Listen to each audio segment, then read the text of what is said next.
On the News Channel 5 Network, this is MorningLine.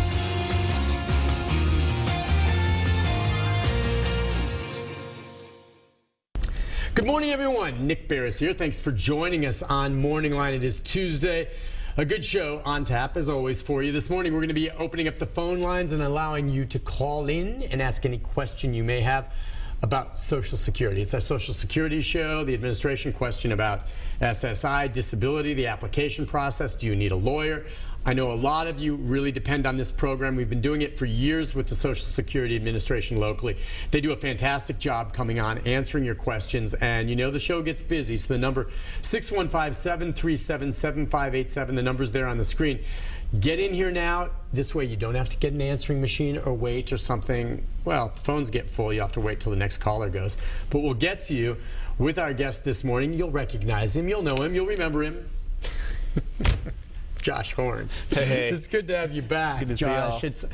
It's nice. You know, we've had so many, great representatives for Social Security over the years. Now, Daryl Payne, everyone remembers him, and Josh, you came in. And now, James Shanks on his way to another job in Pueblo, Colorado. That's right. Yeah, James did a really great job, and he was able to get a promotion actually over to the because Colorado of this area. show. They saw the work you did. Definitely helped, yeah. And so he's on his way. And anyway, he did a really great job. And but in the meantime, and by the way, people move within the Social Security family. That's the idea. He moves from one Social Security office here to one in Colorado. Mm-hmm. You're sticking put, right? Yep, I'm here. Well, the thing is, you're the district manager for this region now. So, well, I mean, you're wearing two hats. Yeah, but I love this show. I love working with people. You do enjoy this, though, right? I do, and so this to me is an unexpected pleasure. Well, yeah. First thing when he came in, I said, "Look, I know how busy you are, especially with the added duties he has. I'm sorry you had to come here today. Is this a pain?" He goes, "No, actually, I really do." And I think, not that it's boring over at Social Security, but it's bureaucratic. It's a business. You have a lot of busy work. Here, it's kind of like, all right, what calls are we getting? How can I help people straight up? And see how you like it. Plus, you get to hang with me. Right.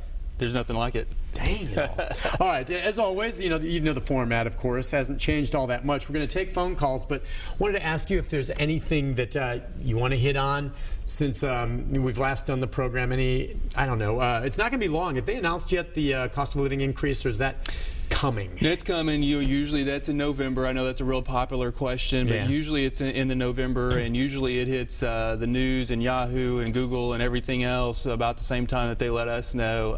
But that's definitely a hot topic. Okay, and in all likelihood, I would imagine there'll be some type of increase. There were those few years back when it was real lean, 2008, 9, or whatever, where there weren't cost of living increases, which that's when it made news.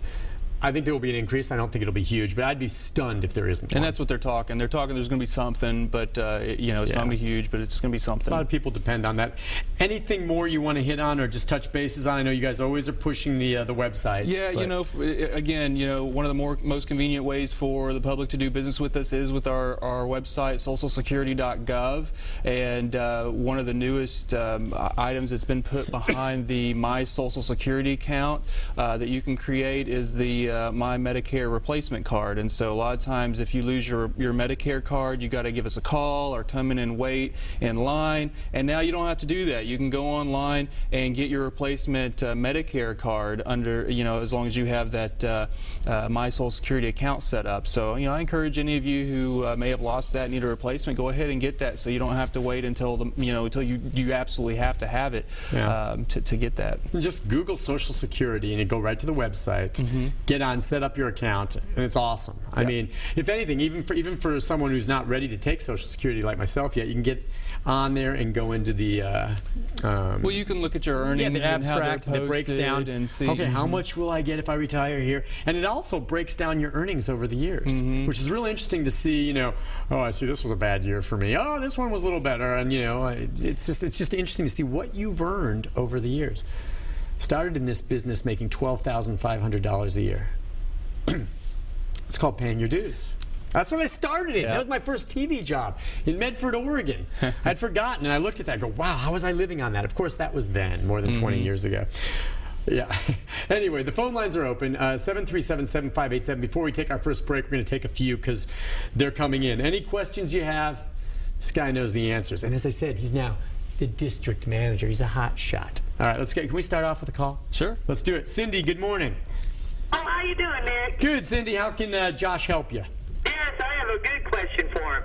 Okay, my cousin here is getting elderly, and my father and mother, not to mention my cousins and friends, I would like to ask why retired people on Medicare Part B are having a lot of difficult and aggravation finding doctors, especially the doctors that they had for years.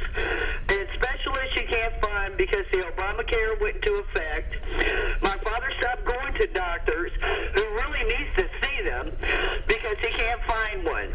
My cousin has to pay for an oral surgeon out of his pocket who's a retired federal worker. And do you have a hotline or anything that I can call to get results, and why isn't anyone taking the Medicare Part B for these retired people because they're on Medicare Part B and they did their time? How come that no doctor and no good specialist or anyone will take us for the fact that it's Medicare Part B? All right. Any thoughts on that? Well, and you did start off with a very good question. Unfortunately, Medicare is mostly handled by Medicare, the separate agency. Social Security, we do take applications for the benefits, but once we kind of get you going on the benefits, then a lot of the policies and who takes Medicare and how and what's covered, that's really all done through the actual Medicare agency, and so I won't be able to answer a lot of your specific questions, but I will tell you that the phone number to Medicare is 1-800-MEDICARE, and so I would highly recommend that you give them a call and talk about some options there, and I hope that the representatives at Medicare will be able to help you with that. I think maybe a time or two you've had the State Health Insurance Assistance Program, the SHIP. Sure.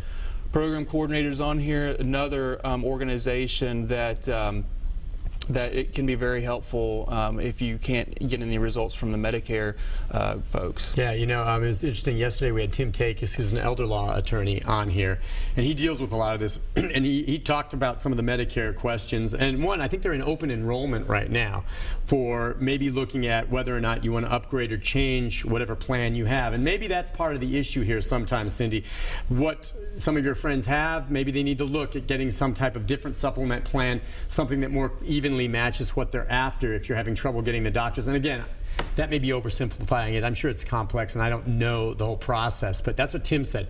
Open enrollment, there's lots of options out there. If you're not happy with what you have, check it. But good point. And make the call, because sometimes Medicare can help walk you through what your options are. Mm-hmm. But 1-800-MEDICARE.